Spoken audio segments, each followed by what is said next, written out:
दोस्तों, आखिर कौन था वो राक्षस जिसे ना श्री राम मार पाए और ना ही हनुमान मार पाए। अंत में माता सीता ने उसका वध किया।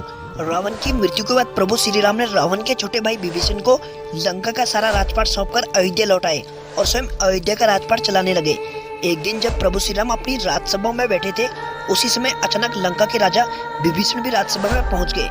सभा में पहुंचते ही विभीषण प्रभु श्री राम से गुहार लगाकर कहने लगे कि हे प्रभु, मेरी रक्षा कीजिए।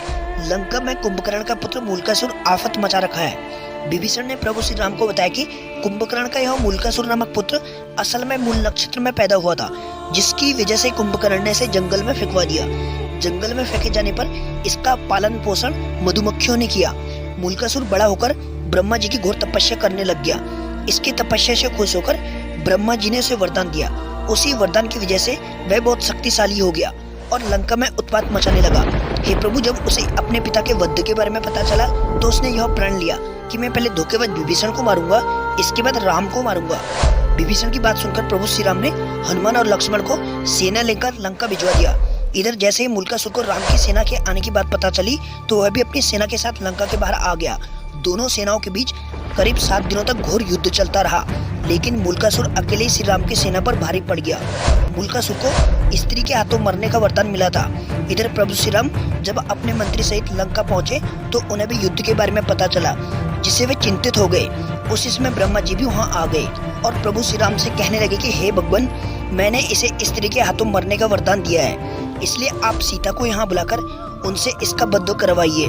ब्रह्मा जी की बात सुनकर प्रभु श्री राम ने हनुमान को अयोध्या भेजकर माता सीता को लंका बुलाया।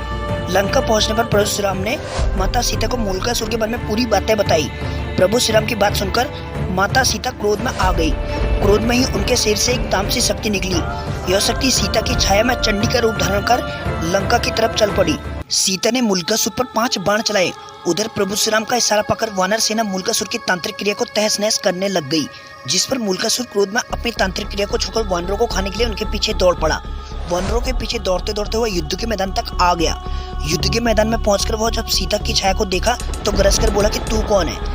इस पर सीता की छाया ने गरजते हुए कहा कि मैं तुम्हारी मौत चंडी हूँ। तूने मेरा नाम लेने वाले ऋषि मुनियों को खा डाला था, इसलिए अब मैं तुम्हें मारकर उसका बदला लूंगी। इतना कहकर छाया सीता ने मूलकासुर पर 5 बाण चलाए। दोनों में घोर युद्ध हुआ। अंत में छाया सीता ने चंडिका शस्त्र का प्रयोग करते हुए मूलकासुर का वध कर दिया। मूलकासुर का वध करने के बाद छाया सीता वापस लौटकर माता सीता के शरीर में प्रवेश कर गई। इस तरह से मूलकासुर का वध हुआ। अगर आपको ये वीडियो अच्छी लगी हो तो लाइक, शेयर, सब्सक्राइब जरूर करें।